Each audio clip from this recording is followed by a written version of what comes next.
Hi, everyone. We welcome you to this wonderful program of learning 15 programming languages in 15 hours using our machine learning and AI-based approach.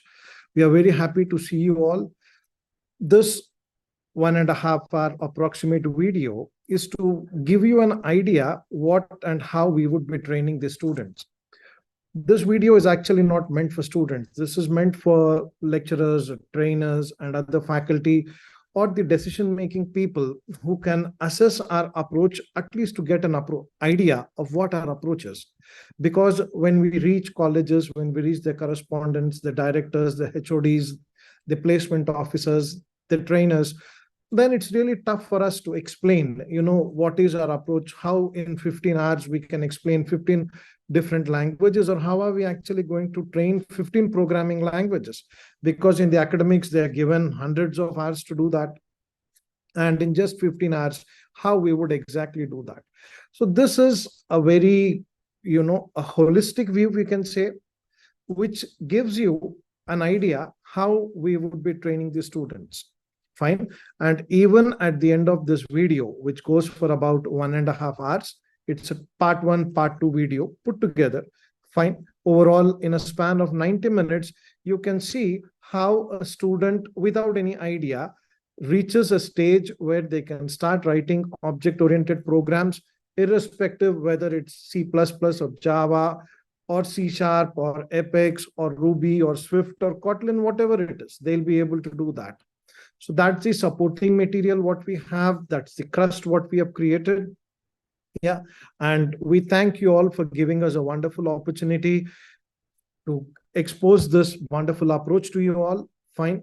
So after this, any doubts, any queries from your side, we are most welcome. Our aim is to always give the best to the student as the way how you people are doing it. It's only a supporting hand to the efforts what you people are doing in the academics. Fine. So with all that in mind, let's begin this presentation and let's try to understand what we are going to do. Yeah. So Oscar IT welcomes all the coding aspirants and future developers here. The purpose of this seminar is to provide you with an overview of our unique approach of teaching 15 programming languages in just 15 hours, including our innovative ML and AI techniques. Our approach is built on understanding these basic things: how translators are designed, and how do they convert high-level language code into machine language code, and how this code gets executed. And then finally, translator follows specific rules and principles. Gaining this perspective, how a translator is designed and how it works, if we can gain that perspective and start thinking like a translator, then definitely it empowers our participants to learn any programming language, present or future. 15 is a count which we have given on the lower side. 15 programming languages. This count can be increased. Your duration would still be the same. The approach will still be the same. The tools what we give you will still be the same, but the count is not restricted to 15 programming languages only. You can add as many other languages as you want. So to introduce our unique approach, let's start by defining the concept of the term token, that which will lay the foundation for a clearer understanding of our approach. So what exactly is a token? Yep. Token is the smallest unit of a programming language. Yeah, it's the smallest unit of a programming language that conveys a proper meaning. Fine. And irrespective of which programming language we learn, tokens are classified into 5 types. First one, keywords, identifiers, operators, strings, and finally, literals. These are the classifications of tokens, what we have done. Irrespective of which language we are learning, we will be working on these 5 tokens. What are these? What's a keyword? Fine, you all might be knowing. Just a quick recap. Keywords are the words that have a well-defined meaning in the programming language and they cannot be changed by the programmer. Meaning of these words cannot be changed by the programmer. The next, identifiers. These are words that are created by the programmer. The meaning can be changed from time to time. Programmer can create their own identifiers, as many identifiers as they need. Then third, operators. These are symbols that perform well-defined tasks like addition, subtraction, comparison, and much many more. Strings, it's a group of characters, yeah, that are either enclosed in single quotes or double quotes, depends upon the language. And finally, literals. These are constant values like 3.14 minus 42.1 minus 8, 10.6. It could be any value, any constant value, positive, negative, decimal numbers, integers, whichever way you take, it's perfectly valid. We consider them as literals. This is the foundation to learn any programming language. Irrespective which language we are learning, we have only these 5 tokens. Fine. Now, if we check out, all programming languages more or less have similar tokens. Like 90% of the keywords look the same, identifiers are same, operators are same, strings appear to be same, and literals are also the same. Major difference comes in terms of keywords, because each language is meant for specific purpose. The keyword list might vary from language to language, but whatever we have more or less resemble each other. Was that? Now, what's syntax? Yeah, what exactly is syntax? Syntax are the rules to combine tokens and create statements. Fine. So, in any programming language, it's the rules based on which we build the statements, the instructions which will guide the system to work the way we want it to. Fine. Then how to create statements by combining tokens in programming language. In order to generate statements, we need to master the syntax. Let's ask ChatGPT or Google Bard about syntax of programming languages. Right? So what exactly it is? Let's go to ChatGPT and ask, what's the structure on which programming languages are built?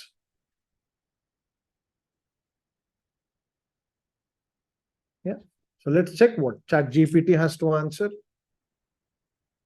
You can see this. Programming languages are built upon a structured foundation that consists of 2 essential components, syntax and semantics. So the first part is syntax. Once we get the syntax, later on we would be moving on to the semantics part. So let's get back into our PPT. Let's continue our presentation. Now that we are clear that there is something called syntax, and that's the key pillar behind the structure of programming languages, right? In order to generate statements, we need to master syntax.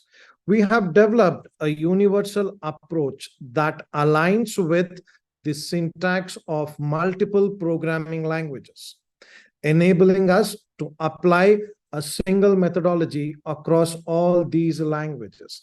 That's why we are able to learn 15 programming languages in 15 hours. Yeah, so it's all based on the syntax.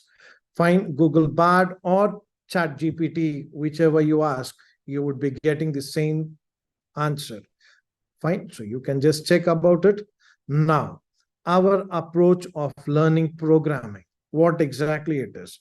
We have developed a universal approach that aligns with the syntax of multiple languages, enabling us to apply a single methodology across multiple languages. You can see all these languages here. Our students would be able to master the essentials of all these programming languages. Then How do we learn a programming language? Yeah, how is it done? It can be learned through our approach of correlating syntax of multiple programming languages, which is the core principle behind designing the translators. That's the key, how a translator is built, because a translator is the software which converts, fine, these high-level language statements into machine languages. Most of the cases when students learn programming language, they take up a program, start understanding what's written in that program. Rather than that, our approach comes the other way around, how the translator is built, how the translator understands the statements of any programming language, and how it gets executed. If we get into this principle, and we start applying this perspective across any programming language, it's easy to master them. Absolutely no problem. Fine. So this is what we learn.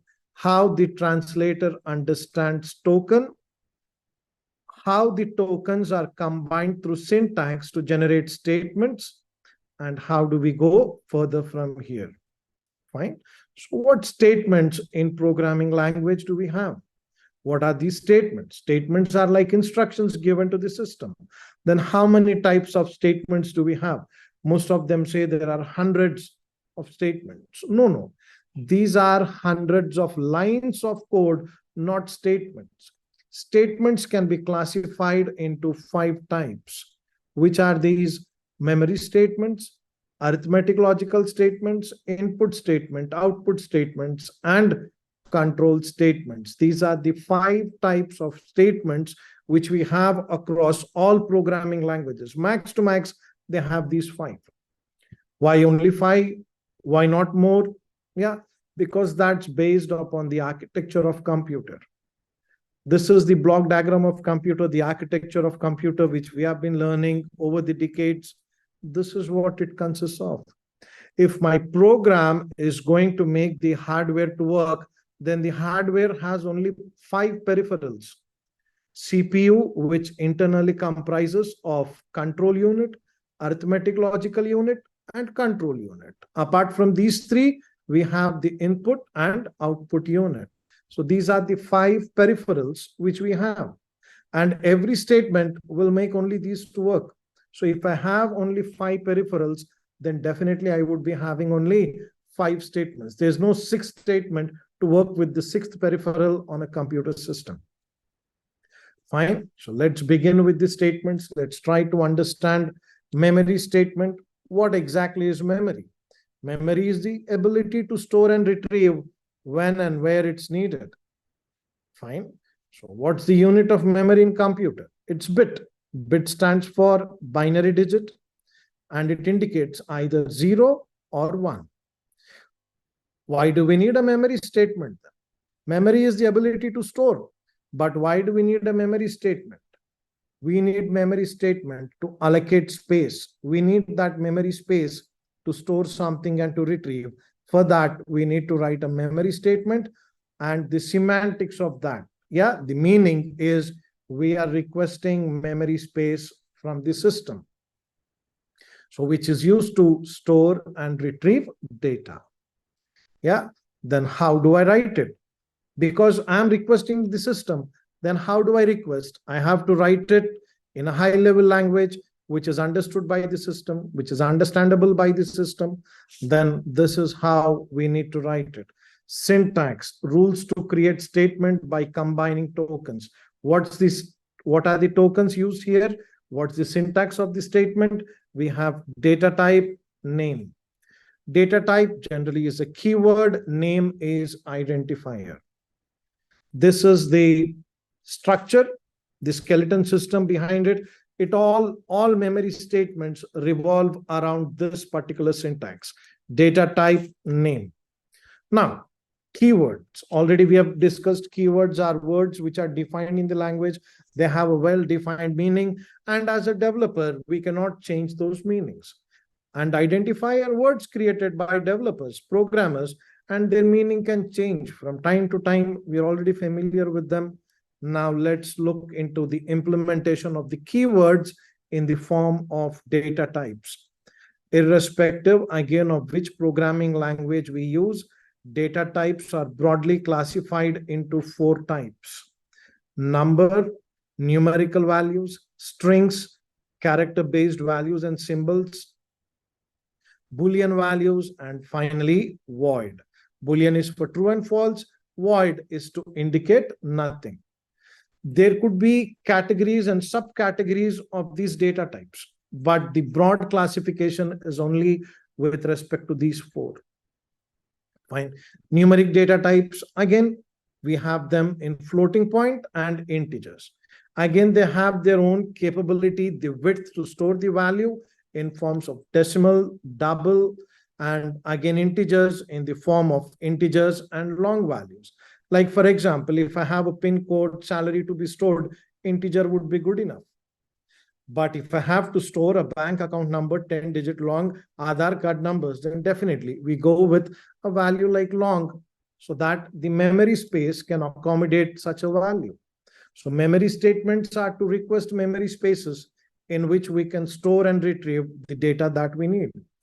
Strings, again, can be characters. Yeah, it could be Unicode characters, ASCII characters. Now, with the advancement of all languages, Unicode is allowed. Prior to that, we had only ASCII characters. Then with strings, you have a core string, you have date, date time, only time. So these are different types of strings what we have. And when it comes to Boolean, it's about true, false, and void indicates nothing. Like, it's something similar to vacuum in computer science, in physical science. Physical science, we have vacuum. In computer science, we have void. When there is nothing, we represent it with void. So these are the broad categories of data types. Fine. Let's also have a look in our reference document how we use this statement in order to work with multiple programming languages. And also, prior to that, let's see what identifier is. Yeah, an identifier is a word or a name which is created by developer. But how would translator understand what it is? In order for the translator to recognize a token as an identifier, there are certain rules. Like, the name should be at least 1 character to a maximum of 256 characters. It can contain characters from uppercase A to Z to lowercase a to Z, and digits from 0 to 9. No special character mostly is allowed apart from underscore. Yeah, it cannot start with a digit, or it cannot start with any other special characters, as they are not allowed. So it can't start with the digit. It cannot be a keyword. And just a word of note for good practice, names must be relevant to their usage. Yeah, we strictly prohibit usage of names like A, B, C, X, Y, Z. We try to keep it more relevant to the purpose for which we are using them. And in some of the programming languages, these names are case sensitive, while in some other languages, they are insensitive. Like your email username. Username is case insensitive. You type them uppercase, lowercase, it treats it as same. Whereas password is case sensitive. Uppercase, lowercase are completely different. So in some languages, identifiers are case sensitive, while in others, they are insensitive. So with this in mind, just a few valid and invalid identifiers. Welcome message, hello, hello 9, hello _9, _9, hello. Yeah, first name. These are all valid identifiers. 9, hello, hash, hello, first space name, then those are all invalid. Yeah, just as an examples of valid and invalid identifiers. Fine. Now, what happens in the system when we write a memory statement? Yeah, what happens? Memory space is allocated, as simple as that. So if I declare a memory statement, string GF name, then it's going to allocate memory space. Yeah, and it names that space with the identifier what we have given. That is why it's identifier. It identifies a memory space. Same applicable for Boolean type. Whichever data type you're using in that language, we can apply that data type there. Yeah. Now, When a student says, I've started, progressing in the programming language, I've started working, how do we actually measure their progress? Yeah, how are we going to measure the progress or our own progress? Like, how well am I understanding the language? There's only one simple yardstick actually to do it. The tokens in that programming language, how it's understood by the translator. If I start understanding it in the same way, that means I'm actually progressing on the journey of learning this programming language. If I'm merely remembering some statements, remembering some programs, then it's really a threat for my future. So this is the right approach using which we can confidently say that, yes, I am progressing on my path of learning this programming language. Yeah. Now let's have a glance at our Excel sheet that helps us to understand syntax of memory statements across various programming languages. Post that, we will again visit back the slideshows. Yep. Let's get into our thing. Yeah. Data types. Let's check. Like we have languages like C, C++, Java, C Sharp, Apex, Python, Ruby, PHP, Swift, Kotlin, JavaScript, ABAP, Ruby, Scala, R, Go, Solidity. You could see a list of 17 languages itself here. You can add more and more languages. With blockchain coming up, a lot of more object-oriented programming languages which suit that. You can add them also here. It's going to work in the same way. Fine. So let's see. Numeric data types, we have these. Yeah, each language has its categories and subcategories in the zone of numeric type, string type, Boolean type. Yeah. And what's the final syntax they have?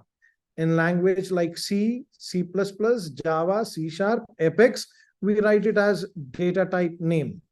In C Sharp, it's also valid when we write var name. In Python, we don't have to mention the data type, we just give name. Ruby, we write it @ name. PHP, $name. When we go to languages like Swift and Kotlin, we have var name or var name : type. Whereas in Kotlin, it is val name or val name : type. Different formats.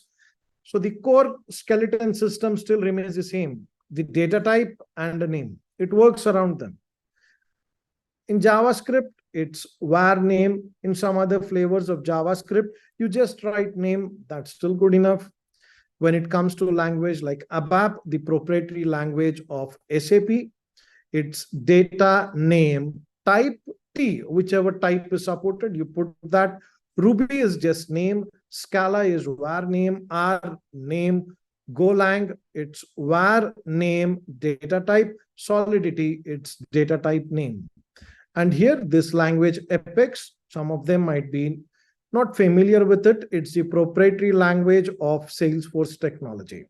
So now, more or less, all programming languages stick to the same structure, how we write them, and these are the categories and subcategories in those languages. So this makes it clear how to build a memory statement in any programming language. But where do I practice them? Where can I write them? We have also given an IDE. There's an IDE called coderbyte.com. This IDE supports development of multiple programming languages.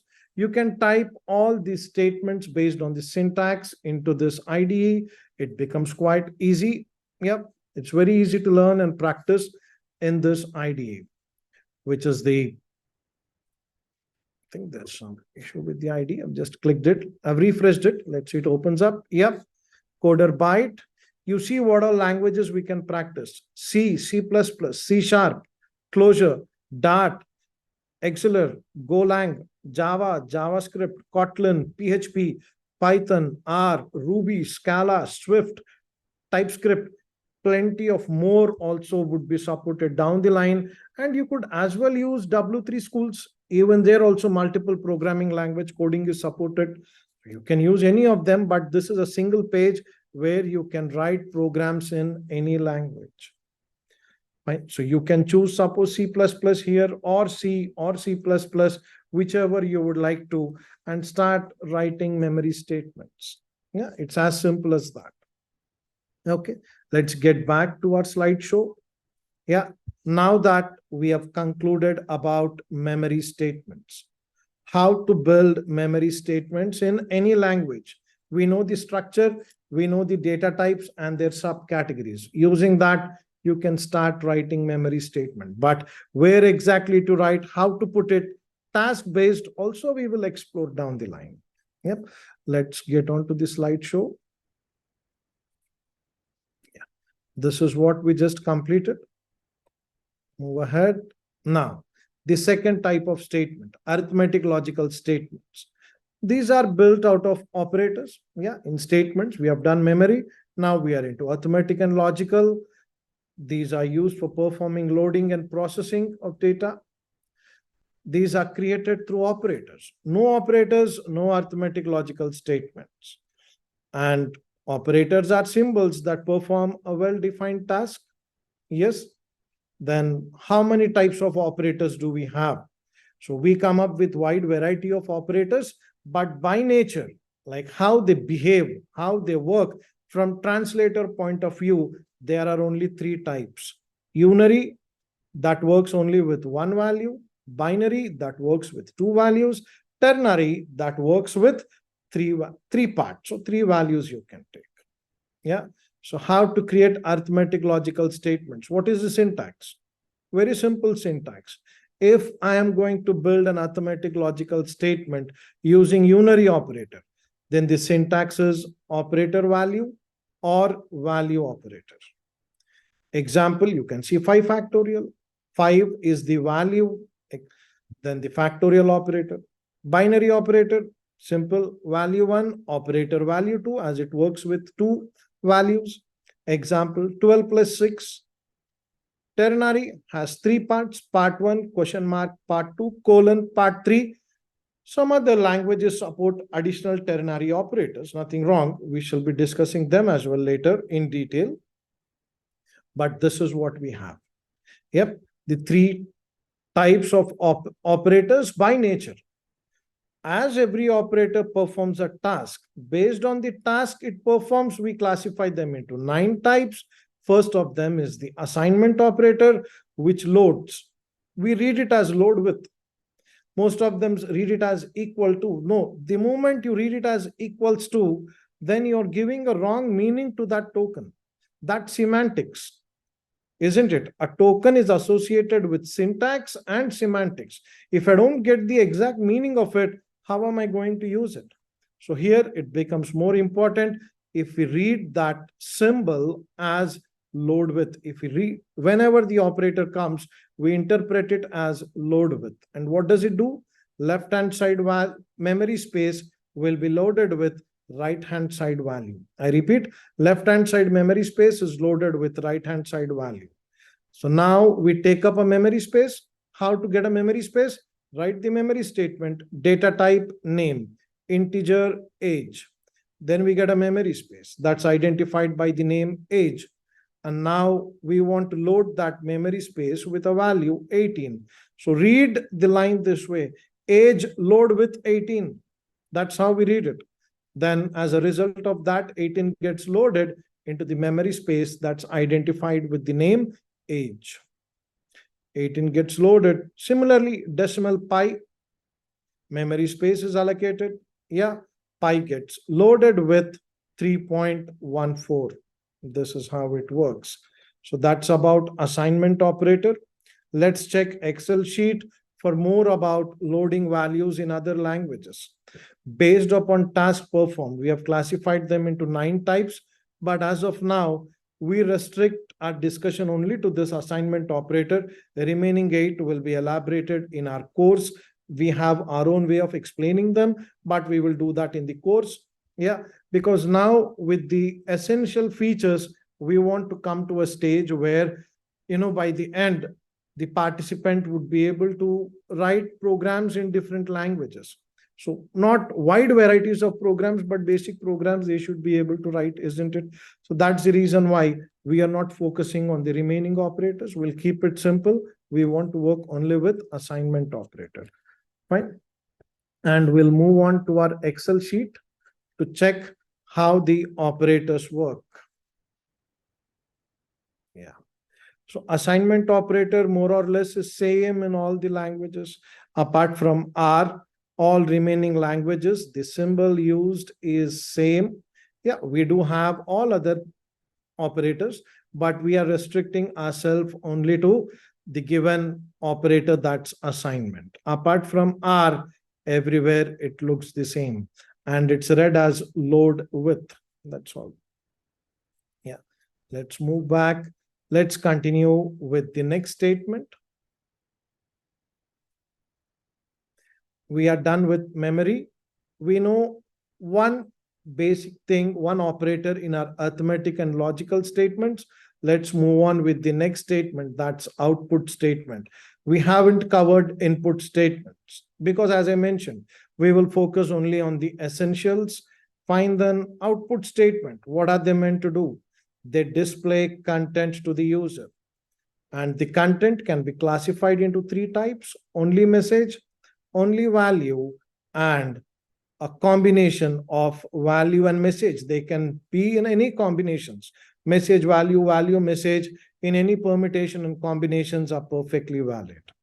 Yeah. Then in this three types, like only message, you see, when you go to a bank, you see the ATM, enter amount. So this is only message, what you see there. Then the second category, only value. Yeah, you stand on a weighing machine, you see the value coming up there. So that's only value for you.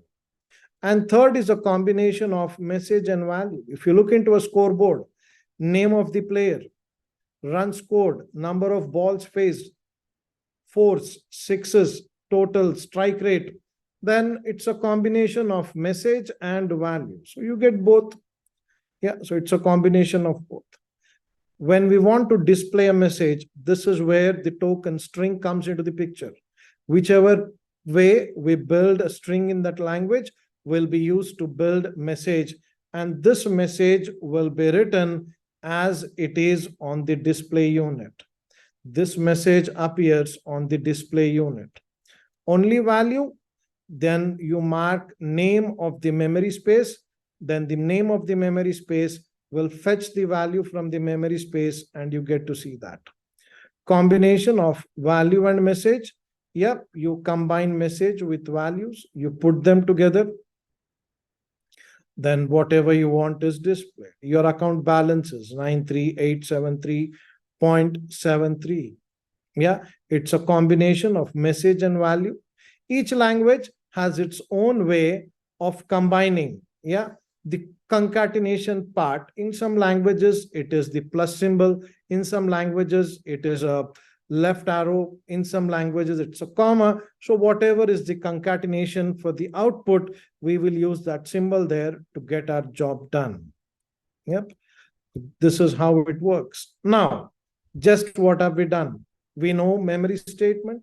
We have seen a very small part of arithmetic and logical statement and output statement. Let's put this together and try to, discuss something meaningful task, which mostly is taught in all the colleges. Students are tasked with it. Let's put together all this to accomplish a very simple task. Let's take two memory spaces, load separate values into them, interchange the values, swapping of two values. Of course, here, additional memory space is allowed. Yeah, so we are doing it now with whatever minimum thing we know, and this can be done across multiple programming languages. Let's see, create two memory spaces, integer num1, integer num2, data type name, whichever language you want to work with, take the data types in numeric type and a relevant name, an identifier which matches it. Load values using the assignment operator because memory space is allocated, load values into them. I'm loading 25 and 40 respectively. Then we take an extra memory space so that we can juggle around the values. We can move them from one space to another space. So I take integer extra, fetch the value from num1 and load it into extra. Now, when we write this current statement, extra load with num1, the basic understanding of every developer or the student is one operation is performed in this statement. And most of you would agree, in this statement, there's one operation taking place. This is, where our training difference comes. We say in that there are actually two operations. Extra load with num1. Num1 is going to first fetch the value from memory space. So fetch the value from memory space whose name is num1. You fetch the value and load that value into extra memory space using assignment operator. Fetch and load both take place here. It's not just loading. Similarly, fetch the value of num2, load it into num1, and finally, fetch the value of extra and load it into num2. This is how values get interchanged, but the understanding from translator point of view, most students in a hurry, they just think, okay, I'm loading value. No, that is clear in this case. Num1 load with 25 is loaded, only one operation there. But when I write num1 load with num2, two operations are done here. First fetch the value from memory space num1, then load it into num1. Wherever name comes, remember in programming, this identifier name, when it comes, it has three different interpretations based upon its occurrence. When that name comes after data type, then it means allocate memory space. When the name comes on left-hand side of assignment operator, it means load that memory space.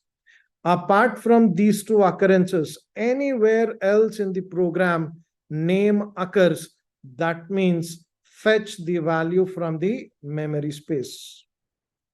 Yeah, this is how name is interpreted by the translator. That's very important to understand. Next, just an explanation of it using diagrams, how it works. We have taken two memory spaces, num1, num2, with values loaded 25, 40, and the desired result appears something like this. Num1 should be loaded with 40 and num2 should be loaded with 25. So we created two memory spaces, loaded values accordingly. Post that, we created an extra memory space, which initially is empty. Now we load the value of num1 into it. This is what happens. Fetch 25, fetch the value of num1, and that value load it into the memory space, which is marked as extra. Similarly, num1 load with num2, go to num2 memory space, fetch the value from it, then load it into memory space num1. Then it becomes 40. Finally, num2 load with extra is 25, fetch it, then load it, then you see the outcome. This is how it works. And now the desired result of num1 having 40 and num2 having 25 is achieved before and after. So this is how it works. This is looking from translator point of view. Yes, for most of you, this looks quite similar, but the thing is, now in which language can we understand this code? In which programming language? Fine. So let's go to ChatGPT or Google Bard, check how it works there. Yeah, let's check across multiple languages. Let me go to ChatGPT. Let me write the question. Write the statements to swap two values using an additional memory space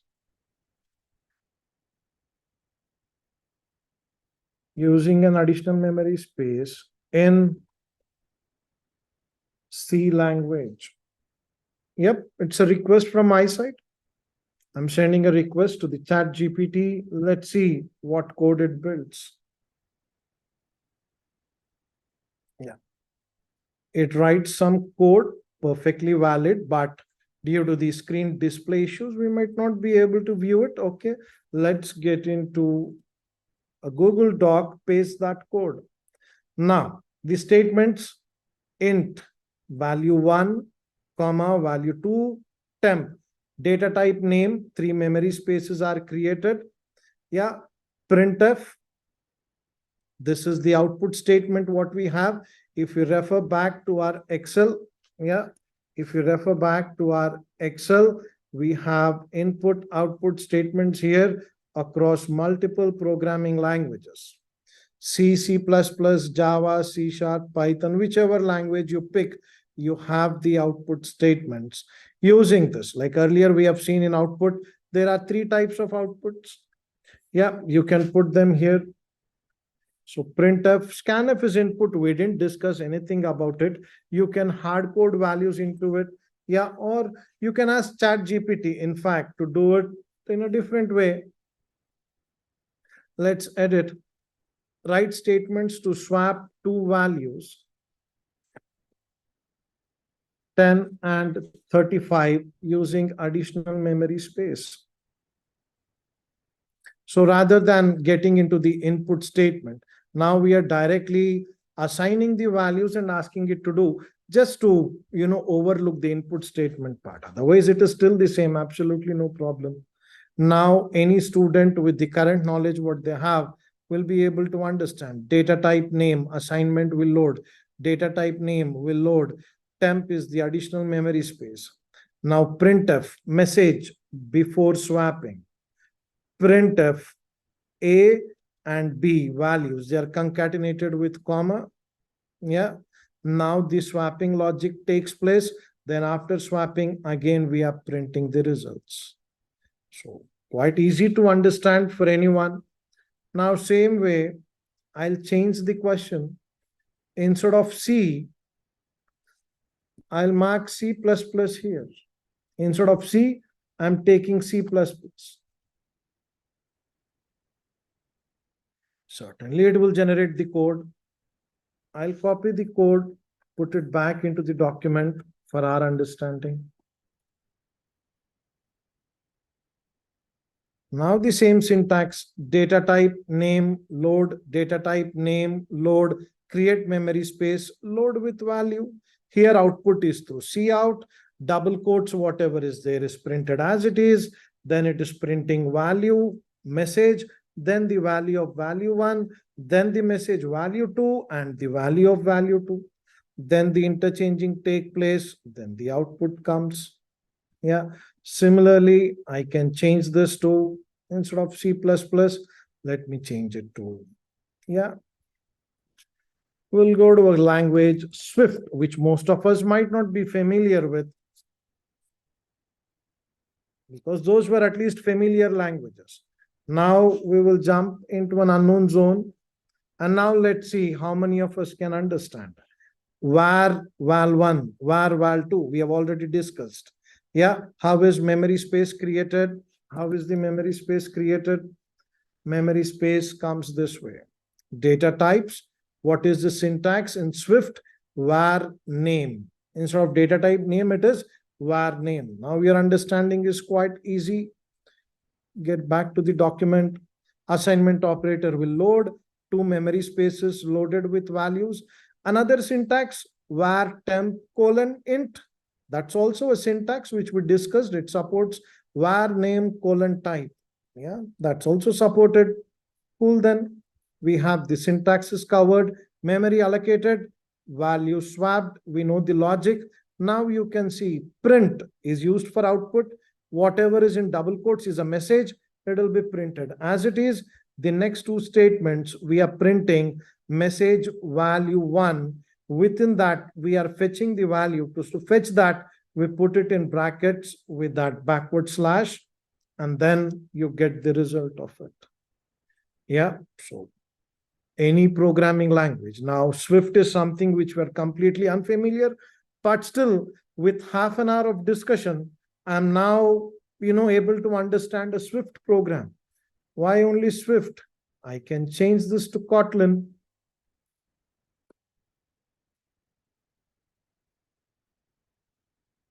Yeah, it generates the code for me. Pick the code, paste it. Again starts working. It's the same now. Here to print the value as it is, we use a dollar symbol. So when we use dollar with the name, it will fetch the value while printing and you get it. So each language is not that great different from each other, more or less the same, how we do, how we work. So understanding tokens, the syntax, the statements gives us very simple approach.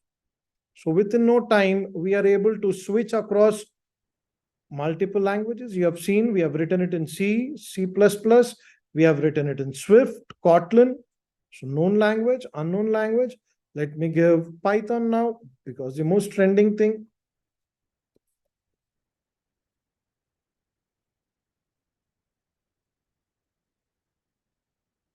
Yep, got the code, paste it. Now you see, using additional, we have temp. Yeah, comments are written with hash, value 1, value 2, same logic, print the way as it is. Print message concatenated with the value. You use commas to merge both concatenation. So when this basic information is given to the student, now how to create a program by themselves or how to read an existing program, it's something like as if they're reading English or Hindi or Telugu or their native language or any of their media language. It becomes quite easy for them. So within no time, we could write a task and switch across multiple languages in developing the code, in doing them. Similarly, they themselves can also write it. When we give appropriate examples to them to practice, definitely they will also practice it. Though ChatGPT is there, but that's at an advanced stage where we recommend them to work with ChatGPT. But here it was just to give a proof of concept for our approach. If you interpret the code this way based on syntax on statements, then you will be able to work with any programming language and code is ready made available. Most of the AI tools are now available, and we will also empower students how to use artificial intelligence and become better. Yeah, only AI cannot survive in the market. Only developer cannot survive in the market. But yes, AI plus developer can co-pilot with each other and they can work together. They are peer developers now. No one can survive individually. They have to go together. So they're co-pilots. They go together. So we would also teach them how to do that. Yeah, how to use artificial intelligence coding. Like you can see here, this is our basic thing. This is where Copilot is used. Write C program. We have already written C. Okay. Why not use some other language? Write code in, let me say, Apex language, which is the proprietary language of Salesforce. Yeah, write code in Apex language to swap two values with using additional memory space. Just give a comment. Yeah, just leave a comment. It'll start developing the code.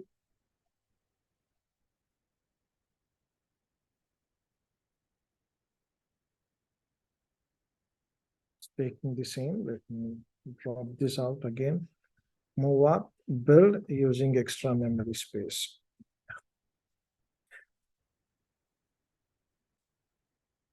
Because it's already in Apex zone, probably it's not doing it.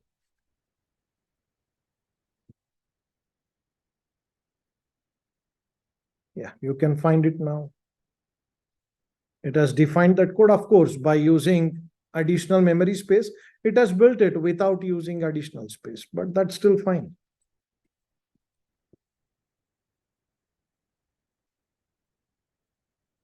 Yeah. So with finger touch, code gets generated. Now, which language it is? We didn't use this approach because we didn't speak much of arithmetic operators, right? If we discuss that, then even this approach can be discussed. Everything can be worked out here. That's it. It's as simple as that. Yeah. I can even write code in Java to swap two values using additional memory space.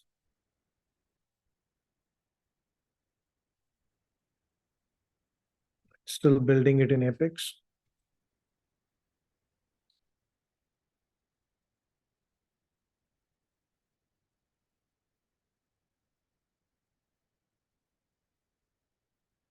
Yeah. Because we are mostly in the zone of Apex, so no problem. I'll just move this, go to JavaScript here, and then ask it to write it here.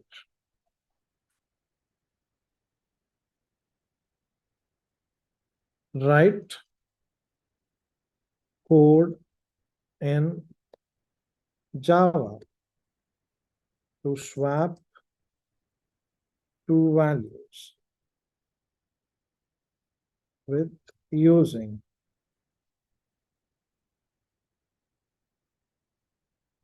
additional variable.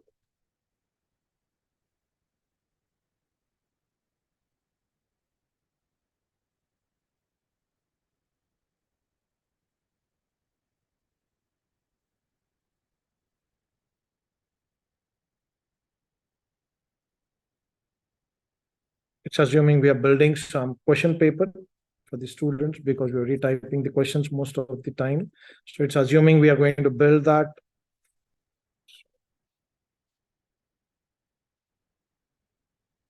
It's in a wrong context, but still doesn't matter.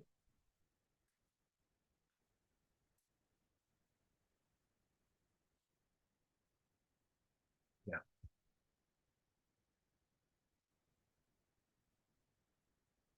Now it starts writing the code.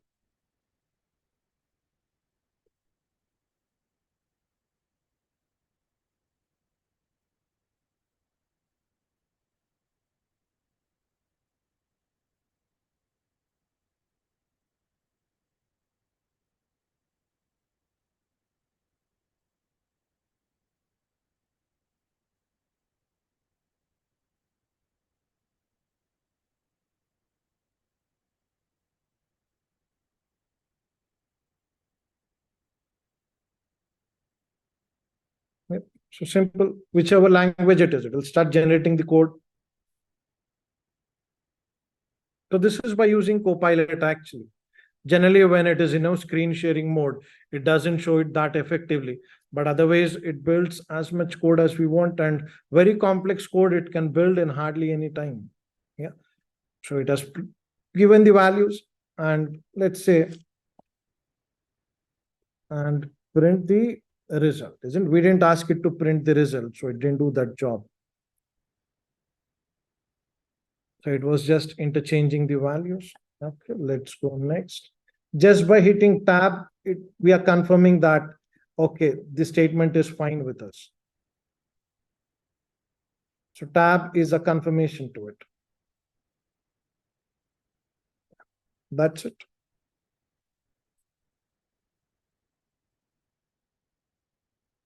That's the end of the code. So any programming language we can use to build this, it works across, and student will be able to understand because they are not remembering code. They're actually understanding tokens, the syntax. When this is there, any amount of code can be built and understood and implemented across. Fine. So this was the basic part of using the memory statements, arithmetic logic statements, and output statements. Yeah, this is what we have done so far. Now, next important is the control statements. Yeah, we skipped input statements. We skipped most of the operators in arithmetic logical statements just to give you an essence. Like this is not a detailed program of 15 hours. Yeah, but in 15 hours, we definitely cover everything, and we make sure students are given proper exercises and worksheets to practice so that they start thinking like translators. Yep. The next part, control statements used to control the flow of execution. Three types: simple condition, iterative condition, jump statements. We jump to jump. We don't want to discuss simple and iterative here. We know that's important, but our main aim is to build some better programs. So we want to jump to jump directly rather than discussing simple condition iterative. But yes, of course, they are covered in the regular program, the entire 15-hour program. Fine. In the jump statements also, we will be focusing only on functions or methods and return statement. Yeah, we restrict our discussion only to this part. So function or method, what is it? Set of statements that performs a well-defined task whenever it's called by its name and suitable inputs. We add this extra part to the definition because it makes sense. No language works without these features, without functions, methods, no language works. Why do we need them? Sorry, because we need to achieve modularity. What's modularity? Splitting of major task into subtasks. How is a project built then?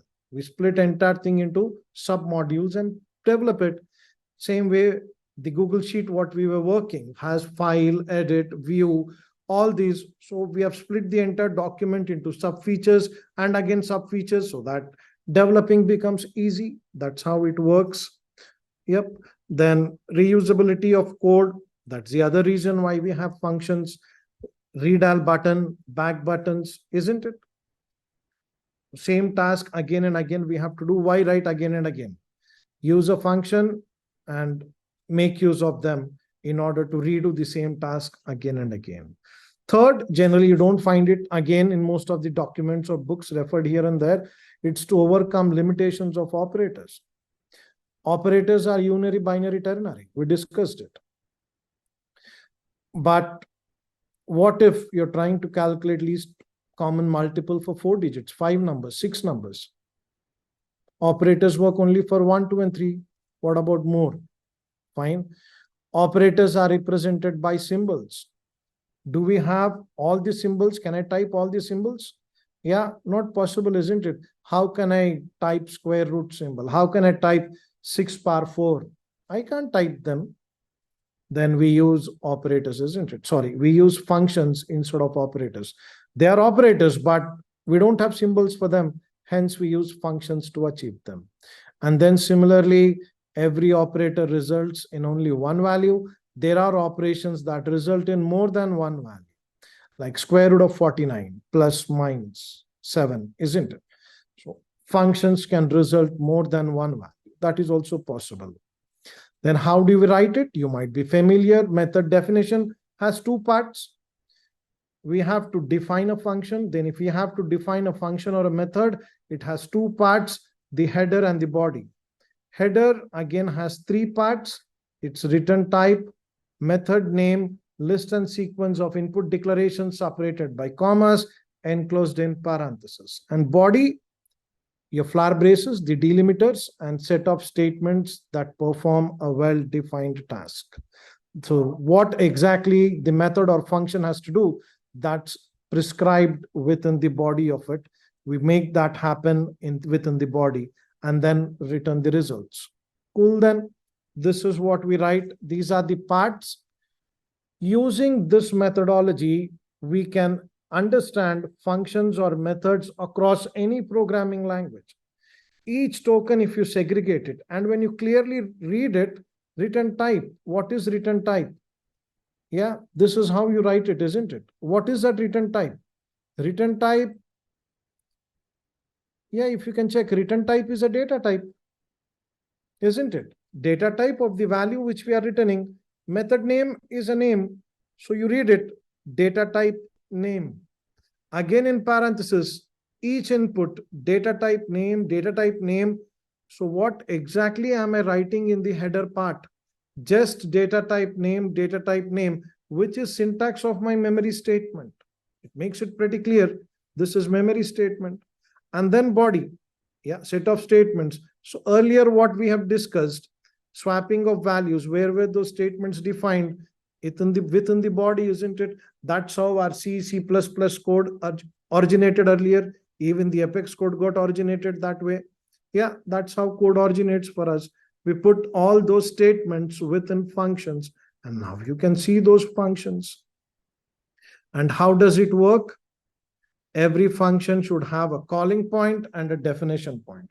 Calling point is name and suitable input values. Definition point consists of header and body.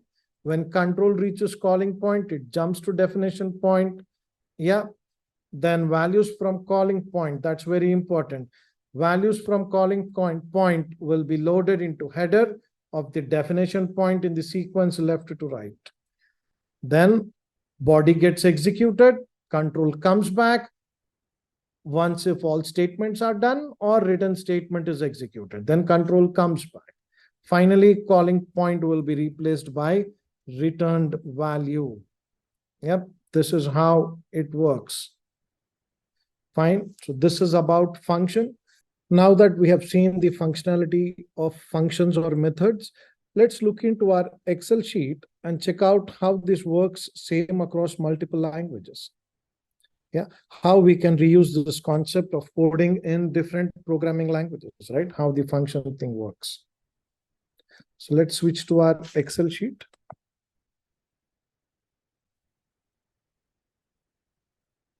Yeah.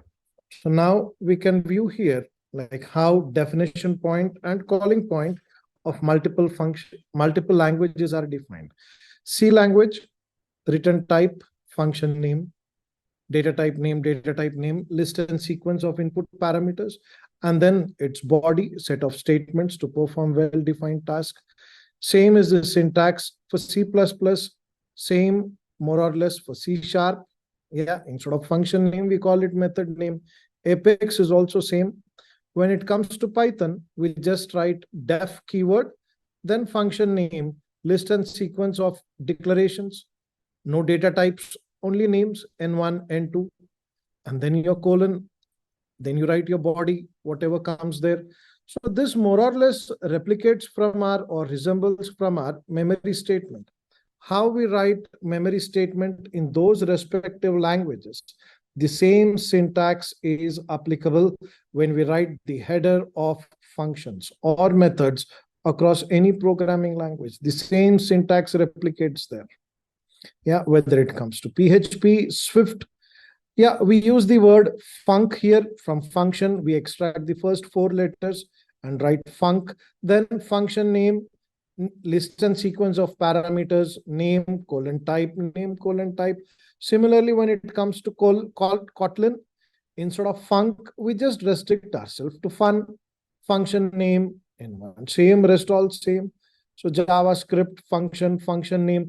In some flavors of JavaScript, we don't even use that word function. We just directly write function name, then the parameters. Yeah, more or less all languages, how the memory statement is written, same way header of a function is written. In couple of languages, we have extra keywords there. That's all. Yep. And then when it comes to the calling point, all programming languages, functions work when are called by their name and suitable inputs. Yeah. Methods or functions work when they are called by their name and suitable inputs. So the names and relevant inputs, whether they take 2, 3, 4. Yeah. In Swift, when you check out, it is name along with value, name along with its value. Some languages enforce it that way. Whatever names we use, when we supply it along with the value which is needed there itself. So the loading part also takes place in the calling point itself rather than happening in the definition point. Rest everywhere, it's more or less the same. So this is just to give you an evidence that if we understand the tokens, syntax, statements, we can switch from any language to any language. Writing the code is not at all a challenge. And something similar, we have checked it out in our chat GPT also. When it was generating code, it hardly took any time for us to understand it from one language to another. Yeah, with no much coding exercises, with just some basic knowledge, we started writing this and we started understanding functions also across multiple languages. So this is the beauty of this approach, which makes it possible for you to learn multiple programming languages in a span of 15 hours. Not just basics of ABC there, you will be able to write some meaningful programs. This is what we will learn in the second part. The second part of our video, we conclude the first part here with functions.